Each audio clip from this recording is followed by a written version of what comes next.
Então, nesse gráfico eu estou mostrando exatamente essa flutuação dos níveis de oxigênio no viveiro, né? Então, temos a saturação de oxigênio máxima, né, em torno de 100%. Então, às 6 horas da manhã, passou a noite toda sem luz, então todos os seres vivos do viveiro estão respirando, nós temos o nível mais baixo. Aí amanhece, começa a subir de novo, ó, vai subindo, né, e vai atingir o nível máximo às 6 da tarde, ou no entardecer, né?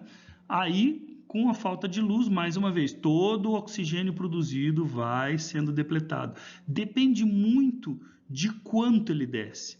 Então, se você fizer um cálculo correto, você nunca chega, mesmo nessa parte mais baixa, você não deve chegar a zero.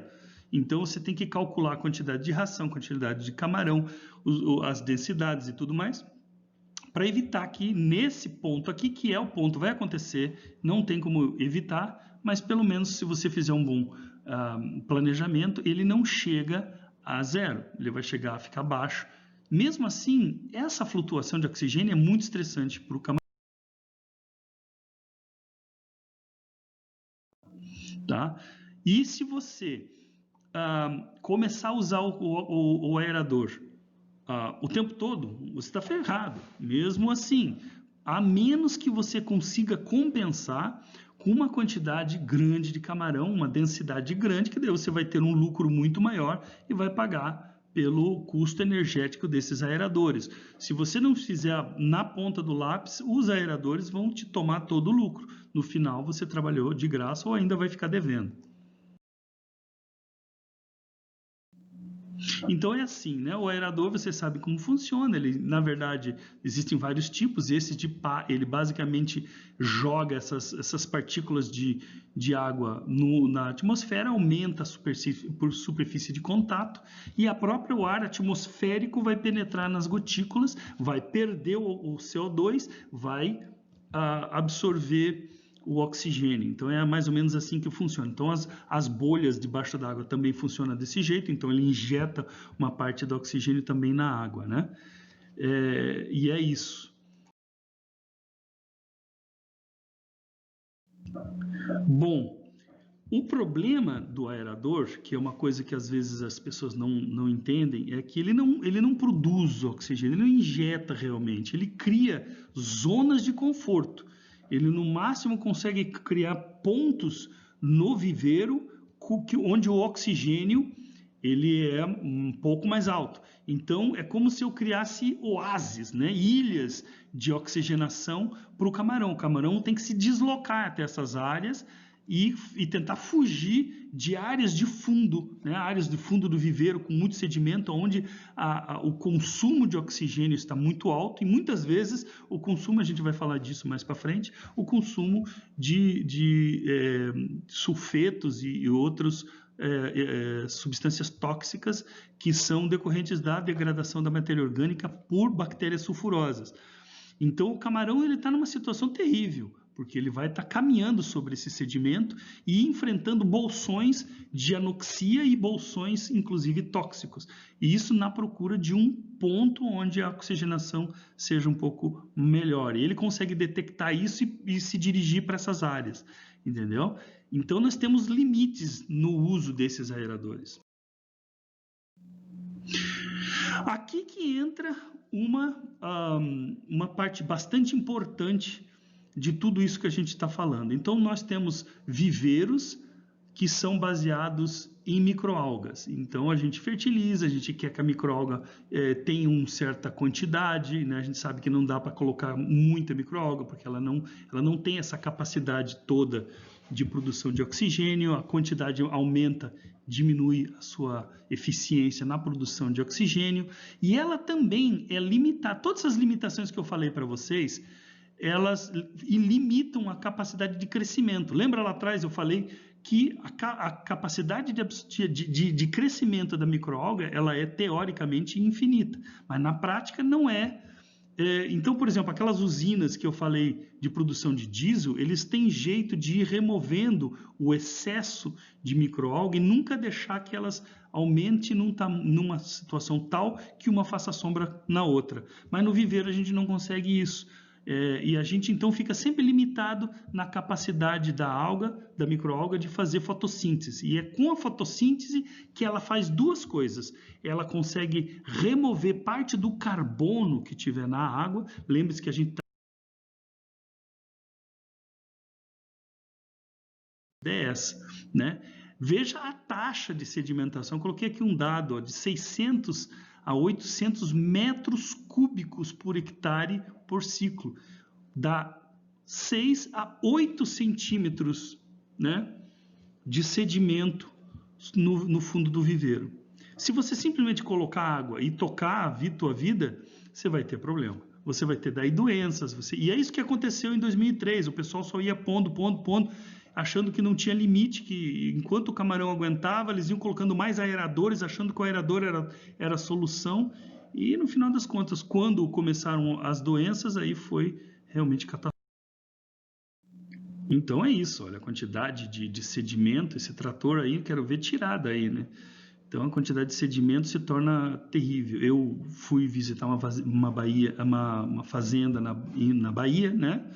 Perto da Baía de Todos os Santos, e o cara me chamou para ver o que ele podia fazer. Eu falei, olha, o que você vai fazer? Você vai ter que remover todo esse sedimento com trator e colocar em algum lugar que eu não faço ideia onde vai ser, deixar ele oxidando. Não sei a questão de licenciamento ambiental para fazer uma operação dessa, não sei se não vai feder, vai atrair o urubu, sei lá mais o que. Então o cara não pode deixar chegar nesse estado. E a forma de você resolver isso é sempre mineralizando essa matéria orgânica enquanto elas são pequenas camadinhas. Você não tem que fazer um cultivo atrás do outro e nem usar quantidades exorbitantes de matéria orgânica, ingresso de matéria orgânica, porque essa matéria orgânica suplanta completamente a capacidade da microalga e até mesmo da bactéria para, né, degradar essa matéria toda. Nós estávamos falando agora há pouco do consumo do camarão, né? Quanto que o camarão consome do oxigênio. Olha só a quantidade que a bactéria heterotrófica demanda no fundo do viveiro. É muito mais do que o camarão. Então, o camarão era 300 miligramas, olha isso aí. Entende? Então, esse material realmente chupa um oxigênio louco, entendeu? E ainda existe a questão das camadas. As camadas superiores ainda tem microalga, ainda tem luz, lá tem oxigênio, mas nenhum camarão fica na camada superior. Esse sedimento é onde o camarão está andando. O camarão anda no fundo, ele é um bicho bentônico. Então ele não vê a cara desse oxigênio, né? Daí você me pergunta, bom, e aí? Não tem oxigênio, tem matéria orgânica, o que vai acontecer? Então esse slide aqui mostra para vocês o que acontece. Acontece que essa matéria orgânica ela vai ser degradada. Tem bactéria para isso? Tem bactéria para isso. Só que como não tem oxigênio, não são as bactérias heterotróficas que vão fazer o serviço. Vai ser um outro tipo de bactéria que não precisa do oxigênio para fazer a degradação dessa matéria orgânica. Elas se alimentam dessa matéria orgânica e utilizam, a gente diz assim, utilizam o enxofre como o receptor final dos elétrons, naquela cadeia parecida com o ciclo de Krebs, que é típico dos seres heterotróficos. Esses caras aí são heterotróficos também, só que eles são chamados heterotróficos primários. Vocês talvez lembrem das aulas de zoologia, foram os primeiros sujeitos que surgiram no planeta Terra. Toda a matéria orgânica que tinha estava à disposição deles. Não existia oxigênio naquela época e esses camaradas dominaram o planeta. Só que eles dominaram o planeta e foram consumindo essa matéria orgânica, até que eles mesmos se afogaram em tanta toxina. Por quê? Porque a capacidade de degradação que eles têm da matéria orgânica é incompleta. Eles não conseguem realmente transformar a matéria orgânica completamente como os seres heterotróficos secundários conseguem. Eles conseguem fazer isso de forma parcial. E eles deixam muitos elementos tóxicos. Nesse caso, ele utiliza essa bactéria, a gente chama de bactéria sulfurosa, porque ele utiliza o enxofre como receptor final dos elétrons. E ele produz, ao fim, substâncias muito tóxicas para o camarão, né? Então, só para dar um toquezinho aqui, nós vamos falar desses caras mais para frente, quando formos falar mais propriamente de biofloco. Eles se formam quando nós temos acúmulo de matéria orgânica no viveiro, e esse acúmulo chega a tal ponto de que embaixo desse acúmulo não tem oxigênio.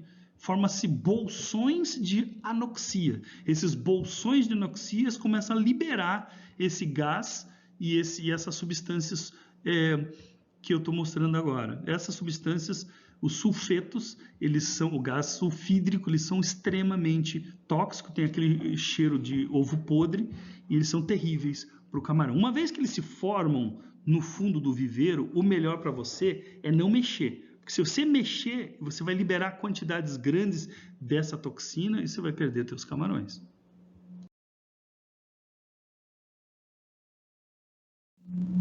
E é isso aqui eu já tinha falado para vocês. Realmente, entre uma safra e outra, você precisa deixar essa matéria orgânica, que ainda não se acumulou em grandes quantidades, deixar essa matéria orgânica ser oxidada pelo oxigênio atmosférico, secar ela, deixar que o fundo do viveiro chegue a rachar para que penetre realmente oxigênio e as bactérias consigam degradar essa matéria orgânica, sobrando muito pouca coisa. Se você não fizer isso, aí, quando você colocar água, as bactérias voltam a agir e vão consumir todo o oxigênio do viveiro e você vai ter problemas.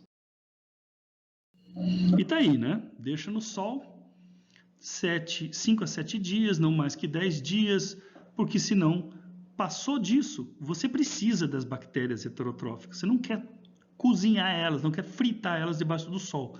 Você quer que haja rachaduras, dá para ver aqui as rachaduras do fundo do viveiro. Deixar muito tempo, você esteriliza o fundo do viveiro, daí você vai ter problemas, porque a matéria orgânica, mesmo sendo pouca, ela vai se acumular porque não tem ninguém para degradar.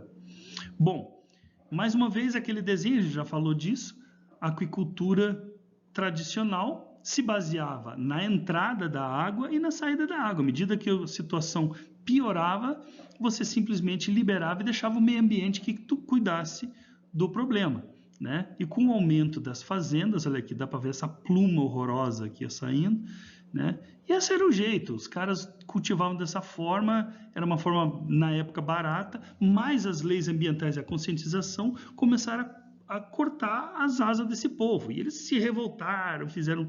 Mas é interessante o seguinte aqui, só falando desse assunto um pouquinho, veja, foi exatamente, não estou aqui defendendo radicalismo, mas foi exatamente a pressão dos órgãos internacionais impedindo que esse tipo de prática continuasse, que forçou, que criou o ambiente para o surgimento de uma tecnologia nova e que procura responder todos esses problemas, que é o biofloco, que a gente vai ver daqui a pouco. Então, a gente estava falando sobre a questão do carbono, né? Então, eu falei para vocês que a gente pode considerar que 4 gramas de carbono por metro quadrado é o máximo que a microalga vai suportar. Então, se você está colocando a tua ração e aquela quantidade que está ali na ração suplantar esses 4 gramas, a tendência é que esse carbono todo vai decantar e vai ser degradado pelas bactérias heterotróficas, certo? Então, aquele é o limite. Vamos falar um pouquinho, então, do nitrogênio, que é outra questão bastante importante. Para o biofloco, esses 2 elementos, o carbono e o nitrogênio, eles estão muito próximos e associados. A gente vai ver por quê mais para frente um pouquinho, tá? Mas vamos colocar aqui para vocês o problema do nitrogênio. Tem que ter nitrogênio no viveiro. Se faltar nitrogênio, lembra lá no começo eu falei, se falta nitrogênio abaixo de 10 miligramas, você tem que colocar. Você vai ter que fertilizar o viveiro, colocar isso, entendeu? Mas tem um limite, obviamente, que ele vai se tornar tóxico, é isso que a gente vai ver agora. Vamos imaginar que você está aportando, colocando ração no viveiro naquele metro quadrado. Sempre tem aquela visão do metro quadrado, que daí fica mais crítico, você consegue entender melhor. 1 quilo de ração. Qual que é a ração? Ração de camarão, peixe, todo serve. Se tem 30% de proteína, quanto de proteína nós teremos? Óbvio que em 1 quilo nós teremos 300 gramas de proteína, certo? Mas a proteína não é toda nitrogênio. A proteína, a maior parte da proteína é carbono, na verdade. Carbono, oxigênio. O nitrogênio perfaz uma parte dessa composição. Ele basicamente perfaz 15,5% do total de proteína. 15,5%. Então, nós vamos fazer um cálculozinho agora, porque a gente precisa saber exatamente a quantidade de nitrogênio e não a proteína. A proteína é uma mistureba de carbonos e oxigênios. Tá? Precisamos saber quanto de nitrogênio que tem. É isso que nós vamos ver em seguida. Então, imagine o seguinte. Se nós temos 1 quilo de ração de 30% de proteína bruta, temos os 300 gramas de proteína. Mas nós precisamos saber quanto de nitrogênio, porque é isso que vai nos importar agora. Como que a gente faz esse cálculo? Olha só. Imagine que nós temos um viveiro que tem 4.000 quilos de camarão. Nós vamos ter que colocar, lembra que a densidade de camarão, a biomassa de camarão que determina a quantidade de ração que você vai aportar no viveiro. Ah, mas tem alimento natural, tá? Não, veja bem, a partir de uma certa quantidade, lembra disso também? A partir de uma certa quantidade de camarão que você tem no viveiro, o alimento natural, ele faz muito pouco, tá? Então você começa a depender do aporte que você está colocando. Então você pode chegar a um certo momento que você considera que é aquilo ali, é a ração que está suportando todo o sistema. Então, nós temos 4.000 quilos de camarão. Geralmente, eu coloquei aqui, ração diária 2%. Vocês vão ver mais para frente que essa porcentagem que a gente usa da biomassa do camarão de 2%, na verdade, ela varia. Né? Quando o camarão é mais novo, a gente dá até mais. Nós vamos dar, quando as PLs chegam, você está dando 25. Nos primeiros dias, você pode dar até 1 para 1, né, de ração. Tá?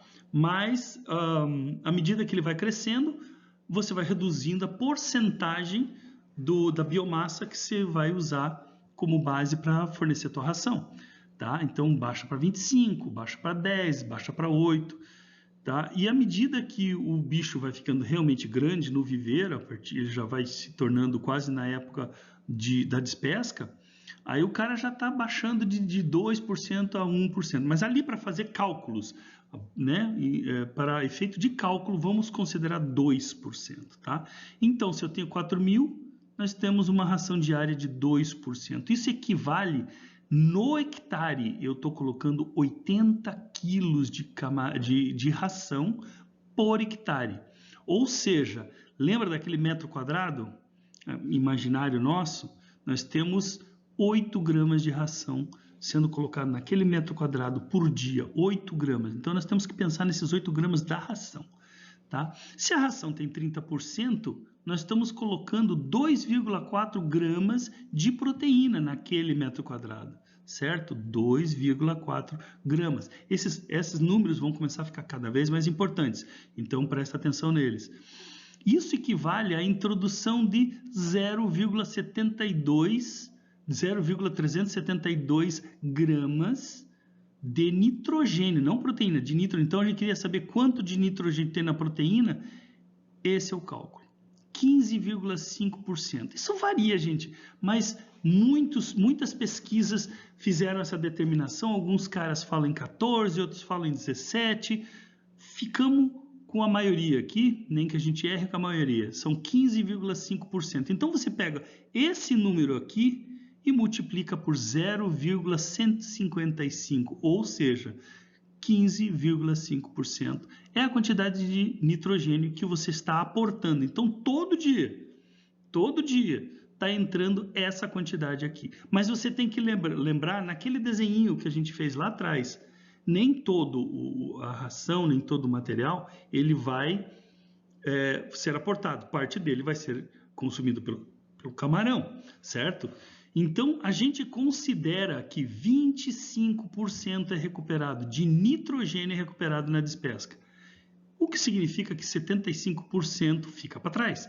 Então, desse nitrogênio todo, dos 0,279 gramas de nitrogênio vai ficar para trás e vai se acumular. Todo dia, todo dia. Então, isso é igual a 279 miligramas de nitrogênio por litro. 279 gramas por metro quadrado, ou dividido por 1.000, 279 miligramas de nitrogênio por litro. Então, essa é a concentração. Mas, olha só, amônia e nitrito, eles são tóxicos. Amônia mais do que nitrito. E como é que funciona a coisa? Olha só, a amônia, ela tem duas formas, né? A gente chama isso de amônia total. Ela está dispersa na água na forma ionizada e na forma não ionizada. A forma não ionizada é a forma tóxica, é o NH3. E ele libera o íon hidrogênio e ela é a forma mais tóxica de todas. A forma um pouco menos, ela também é tóxica, mas é um pouco menos tóxica, é a forma de amônio. Isso aqui a gente chama de amônia, isso aqui a gente chama de amônio. Esse íon amônio, ele é um pouco menos tóxico, tá? Então vamos colocar assim, ela surge exatamente da quebra, né? Ou quando a gente diz quebra, a gente diz da degradação da matéria orgânica, das fezes, de tudo que tiver de matéria orgânica no sedimento e que chegar no sedimento, certo? Essas duas formas que eu falei aqui. Então, a mais tóxica é a amônia e a forma ionizada é um pouco menos tóxica, tá? Essa quantidade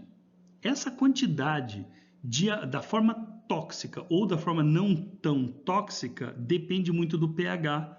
Também depende da salinidade e da temperatura. Quanto menor o pH, mais amônio vai ter em relação à amônia na água, certo? Tá. Quando o pH sobe e se torna mais alcalino um pouco, então há a dissociação do hidrogênio e a formação da espécie, a gente chama isso aí de espécie, da forma mais tóxica. Então o pH, quanto menor, mais da forma menos tóxica. Quanto maior o pH, mais da forma mais tóxica. A salinidade também. Com a salinidade, como dizer, a água marinha, nós teremos mais da forma menos tóxica. Quanto mais água doce, mais da forma mais tóxica. Temperatura também. A temperatura mais alta, mais da forma tóxica. A temperatura mais baixa, menos da forma mais tóxica. Então, como é que funciona isso? Então, imagine que nós temos aqui na nossa flechinha uma variação entre 6, 7, 8 e 9 de pH. Então, o que acontece? Nós temos esse hidrogênio formando o íon amônio, certo? O NH4 e mais do radical hidroxila. Então, quando nós temos um pH mais baixo, nós temos essa condição aqui. Mais radical hidroxila e nós temos mais do radical amônio. Aí, se por acaso nós subirmos, nós vamos fazer o movimento inverso. Então, nós vamos produzir mais do íon, mais da forma mais tóxica da amônia e mais água, tá? E nós temos a situação que é mais tóxica, tá? Então é isso, ó. Subindo o pH, nós temos a questão da produção da forma mais tóxica. Então, pH alto é uma das formas de se você está numa emergência e tem muita amônia, uma das coisas que você pode fazer é a questão do pH. Você pode trabalhar no pH, que você consegue, né, trabalhar o pH. E você pode entrar, por exemplo, se for um tanque pequeno, você pode realmente entrar com formas ácidas, ácido clorídrico, por exemplo, ou muriático, fazem reduzir o pH, se for um tanque pequeno, claro. Se for um viveiro, você está ferrado, né? Não tem jeito. E olha só, a concentração máxima de amônia não ionizada, a forma tóxica dela, é 0,2 miligramas por litro. Essa é a máxima. Em um pH neutro, a concentração de amônia, né, é de 2,2 miligramas por litro. Então, veja, é muito próximo daquilo que a gente estava produzindo, se parar para pensar, entendeu? Então, dentro dos várias chamadas espécies de formas de nitrogenados, são formas químicas nitrogenadas, nós temos várias delas dentro do viveiro. A maior parte está na forma de nitrato, o que é pouco tóxico. A segunda forma mais comum é o nitrogênio orgânico, quer dizer, ele está aliado ao carbono, daí a gente chama de nitrogênio orgânico. Isso tudo aqui a gente chama de nitrogênio total. E tem essa fração aqui, essa fração é a fração tóxica, então tem uma parte de amônio, nós temos uma parte pequena de amônia e uma parte relativamente até grande de nitrito. Tá? Essa forma aqui é a forma orgânica, essa é a forma inorgânica, amônia, nitrito e nitrato, certo? Quando você faz o testezinho da amônia, você não consegue diferenciar entre amônio e amoniá, eles te dão mais ou menos a mesma coisa, vai te dar um número, vai te dar um resultado, e para saber quanto de cada um, você vai ter que entrar numa tabela. Nessa tabela você vai analisar o pH da água, a salinidade da água e a temperatura da água. Com esses 3 dados, você consegue julgar quanto daquela quantidade que você percebeu ali de amônia total, né? Juntando amônia e amônio, quanto é de cada um. Se você estiver numa situação onde tem muita amônia, você está numa situação pior do que se você estiver numa situação onde o amônio é mais presente, mas não muito, porque ele também é tóxico. E aqui, mais uma vez, as limitações de um cultivo, de um sistema baseado em microalga. O sistema de microalga, a microalga não consegue tirar mais do que 0,8. E é bastante, se você parar para pensar, nós estávamos falando de 0,2. Mas isso é por dia, né? 0,8 é o máximo de absorção, de incorporação de nitrogênio por parte das microalgas. As limitações são as mesmas. A luz, principalmente, né, quando fica muito adensada, ela para de fazer fotossíntese. Ao parar de fazer fotossíntese, ela para de se multiplicar. E parando de se multiplicar, ela para de incorporar o nitrogênio. Então, ela tem essa limitação. É a mesma limitação do carbono, é a mesma limitação agora do nitrogênio. É a mesma coisa. Então, a microalga, ela sim é limitada. Então, a gente não pode contar 100% com ela. Então, principalmente, as coisas sempre acontecem assim. À noite, por falta da fotossíntese, nós temos essa redução da atividade da fotossíntese e, então, a redução da quantidade do que a gente chama de uptake, né? Da incorporação do nitrogênio. Então, gente, olha só, nós estamos falando de um sistema, de um viveiro basicamente um viveiro escavado, né? De grandes dimensões e que é baseado na produção primária, na produção de microalga, na produção de oxigênio e na incorporação de carbono e de nitrogênio pelas microalgas. Então, a gente viu aqui que realmente vai muito bem até um certo limite, mas você vai ter que chegar a um ponto onde você não vai poder crescer mais, porque você tem que cortar o ingresso de ração, ele não aguenta uma quantidade de ração muito grande, e se você continua colocando, você vai destruir o ambiente, teu ambiente de cultivo, se ele for totalmente baseado em microalga. Então, ele limita. Ele funciona, ele é bom, ele dá certo, mas ele tem essas limitações. O que nós estamos falando agora é que se a gente conseguisse um sistema que não fosse totalmente baseado em microalgas, e sim um sistema baseado em bactérias, nós teríamos algumas vantagens que a gente vai falar agora. certo? Mas aqui nesse slide eu estou colocando que é muito importante frisar para as pessoas. Aqueles viveiros de microalgas, eles também têm bactéria. Então, não é que não tenha bactéria. Ali estão presentes todos os seres. Nós vamos ter microalgas, nós temos microalgas que vão fazer a fotossíntese, nós vamos ter animais zooplâncton, nós vamos ter camarão, nós vamos ter aqueles bichinhos bentônicos e nós vamos ter bactérias de várias espécies, de uma comunidade bacteriana muito grande, entende? Só que a gente chama aquilo de sistema dominado por bactérias, entende? Ele é baseado em bactérias, mas os outros seres estão todos lá. Então, os sistemas, não existe um sistema heterotrófico, como vocês talvez já tenham ouvido falar por aí. Ah, esse aqui é um sistema heterotrófico. Não, ele não é heterotrófico totalmente. Ele vai ter, mesmo um cultivo de biofloco, ele vai ter microalga. Se você reduzir a quantidade de bactérias, você vai ver que a microalga volta. Então, ela está lá. Então, ela não sumiu, ela está lá, em menor quantidade e, digamos, com uma ação um pouco mais limitada. Então, todos os sistemas são híbridos. Então, nós temos, aqui no slide está dizendo, a ação de bactérias heterotróficas, nós temos a ação de bactérias autotróficas, nós vamos falar das duas, e nós temos também ainda a ação das microalgas, né? Nenhum sistema é 100% de...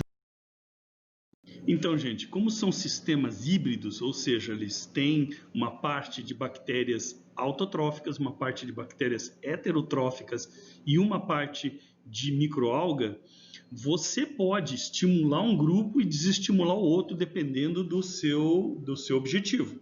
Então, o que você tem que fazer? No caso das bactérias autotróficas, elas não gostam de ficar na coluna d'água. Elas preferem que você ofereça um substrato. Nesse caso, o substrato eu quero dizer um plástico, uma tela, uma esponja, casca de ostra, bolinha de gude, seja lá o que for, que são superfícies para ela se fixar. Ela vai funcionar melhor dessa forma. Se você providencia esse substrato dentro do tanque para a bactéria, ela vai crescer. Então, você está estimulando a presença dessa bactéria. A gente vai ver no resto do curso que isso pode ser uma boa estratégia. No caso, para você fazer o estímulo da bactéria heterotrófica, a gente também vai ver em seguida com mais propriedade que se você aumenta a carga de matéria orgânica, você também estimula o crescimento da bactéria heterotrófica. Se você quer estimular ou desestimular as microalgas, você tem que trabalhar em cima da luminosidade. Então, se você tem um tanque externo, sempre você vai ter um pouco de microalga. Mas se você quer eliminar, você quer realmente um sistema mais dominado pela bactéria heterotrófica, então nesse caso você vai ter que mover esse tanque para dentro de um galpão e trabalhar com ele sem tanta luminosidade. Então esse slide fala e tenta explicar um pouquinho a relação entre energia e crescimento. Então, por exemplo, quando um ser vivo, qualquer ser vivo, se alimenta, ele pode usar esse alimento, ele ingere esse alimento, ele pode usar esse alimento para duas coisas: para crescimento do seu corpo e para energia, para funcionamento do seu corpo. Então, os animais terrestres, os mamíferos terrestres, eles são bastante ineficientes na conversão desse alimento para biomassa corporal. Por quê? Porque eles usam a maior parte da energia retirada do alimento para se manter vivos, né? Para se manter acima do solo, para se manter a sua temperatura corporal. Por quê? Como eles são terrestres, eles ficam o tempo todo lutando contra a gravidade. Então eles precisam de caminhar, eles precisam de uma musculatura para ficar em pé, certo? E essa musculatura demanda energia. Eles também, como eles são externos, como eles são terrestres, e como eles são homeotérmicos, ou seja, a sua temperatura é constante, pode estar frio lá fora, mas a temperatura deles está mantida ali nos seus 37, 36,5.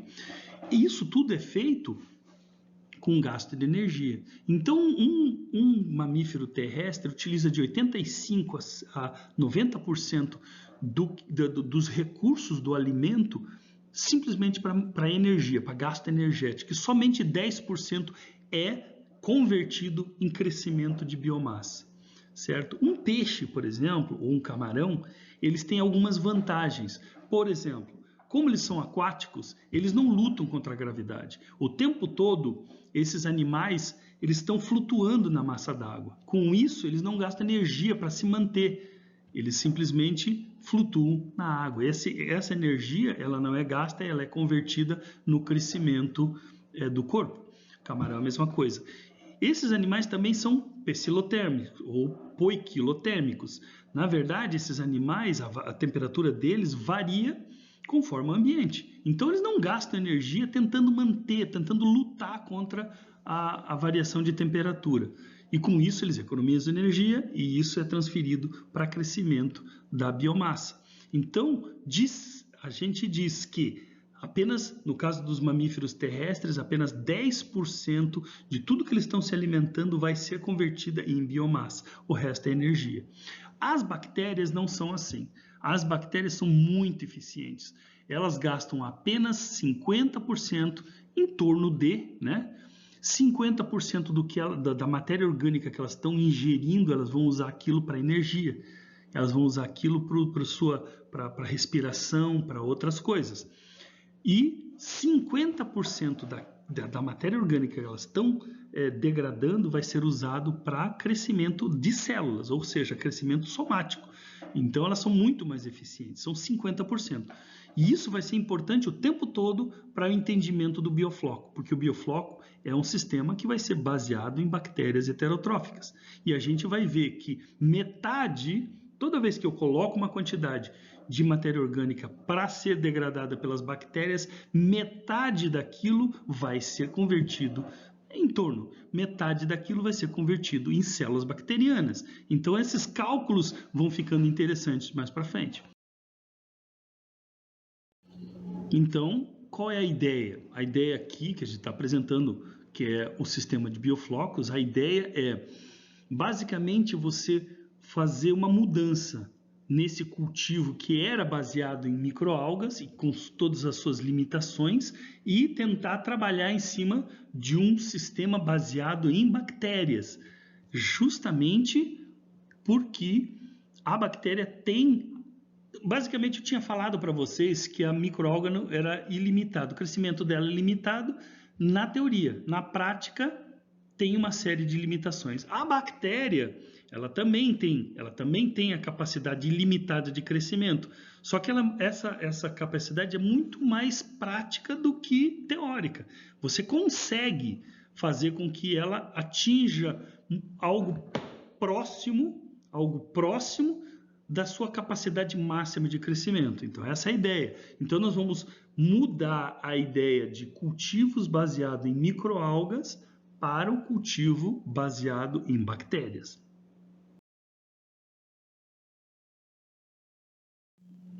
Eu falei para vocês que essa ideia é muito antiga, já existia há mais tempo, já estava sendo praticada. Não, ela não estava pegando ainda na aquicultura, mas aí, baseado em tudo aquilo que a gente já falou, ela passou a ser interessante. Mas ela é utilizada muito, muito frequentemente, há muito tempo, essa mesma ideia, no tratamento do esgoto.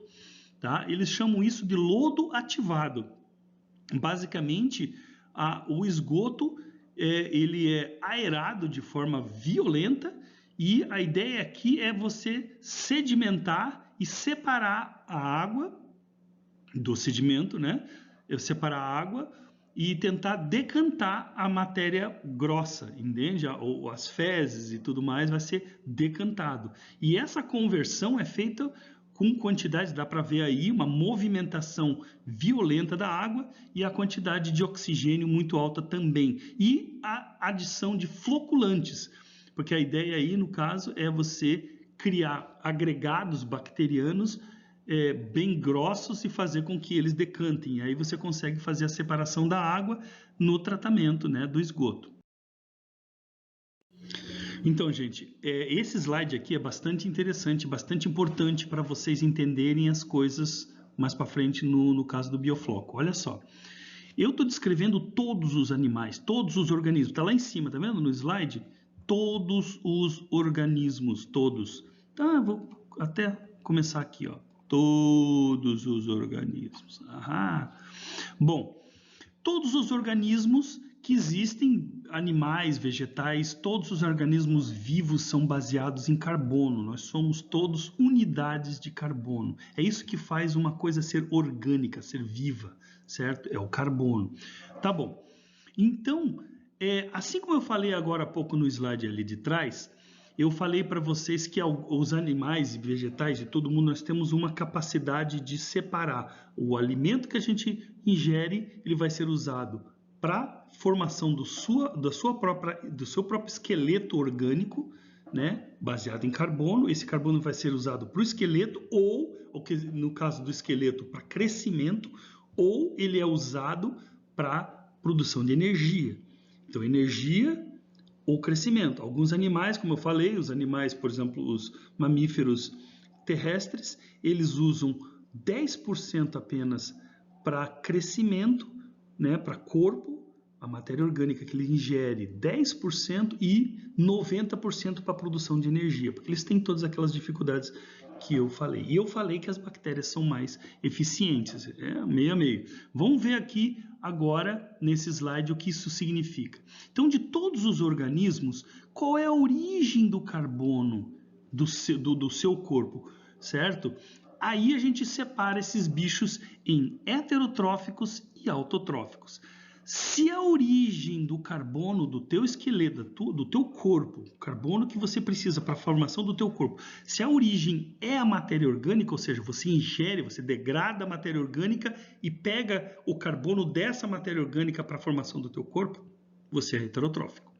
Agora, se você usa o CO2, você oxida o CO2, você usa o CO2 como parte do teu esqueleto, você é capaz de fazer isso, é capaz de capturar o dióxido de carbono da atmosfera ou da água para formação do seu esqueleto, então você é um ser autotrófico. Você não precisa ingerir matéria orgânica, você tira direto do CO2, certo? Essa é a diferença entre heterotróficos e autotróficos, beleza? Certo, daí vamos falar desses dois grupos rapidamente. O primeiro, heterotrófico, tem dois tipos. E isso se refere de onde você está tirando a tua energia. Lembra que energia, parte corpo. Da onde vem a tua energia? Se a tua energia também vem da ingestão de matéria orgânica, então nós chamamos você de quimioheterotrófico. Quimioheterotrófico é isso, certo? Quer dizer, o carbono do teu corpo, tá? Ele vem da degradação da matéria orgânica. E a energia para você viver e todo o seu metabolismo também vem da degradação da matéria orgânica. Então, você é um quimioheterotrófico. E nesse grupo aqui, estamos nós, todos os animais, o zooplâncton, os fungos e as bactérias heterotróficas, que são aquelas que nós vamos falar em biofloco. Todos esses bichos, esse pessoal aqui, todos eles têm essa característica. Eles todos obtêm o carbono através da degradação da matéria orgânica, eles obtêm energia através da degradação da matéria orgânica, mas ele tem uma diferença, tem dois grupos. Temos nós e tem as bactérias sulfurosas. Qual é a diferença? A diferença é que nós usamos o oxigênio como receptor final daquela reação do ciclo de Krebs. Ou seja, nós precisamos de oxigênio para degradar a matéria orgânica completamente. Nós precisamos do oxigênio. Somos seres que necessitam da presença do oxigênio, certo? Então, existe um outro grupo que é parecido com a gente, que também são heterotróficos, também são quimioheterotróficos, certo? Mas eles têm uma diferença bastante importante. Eles não precisam de oxigênio para a degradação da matéria orgânica. Nós precisamos de oxigênio, por isso nós estamos grudados ali. E esses outros seres, que são as bactérias sulfurosas, eles não usam o oxigênio como receptor final. Eles usam o enxofre. Então, na ausência de oxigênio, a matéria orgânica é degradada por esses caras aí. Quando tem oxigênio, somos nós que degradamos, as bactérias heterotróficas, os camarões, todo mundo. Nós que ingerimos a matéria orgânica se tiver oxigênio. Se faltar oxigênio, é eles que vão degradar a matéria orgânica do viveiro, certo? Então são as bactérias sulfurosas, aquelas que eu mostrei lá atrás para vocês, que produzem os sulfetos e o gás sulfídrico. Eles degradam a matéria orgânica, mas produzem vários produtos tóxicos como metabólito, certo? Aqui só para constar, existem seres que utilizam a matéria orgânica, certo? Para a formação do seu próprio esqueleto. Então, eles são heterotróficos. Mas a energia eles conseguem obter da luz, como se fosse uma microalga. Mas eles são seres heterotróficos, ou seja, eles usam a matéria orgânica como fonte do carbono do seu corpo. Mas para a energia, não.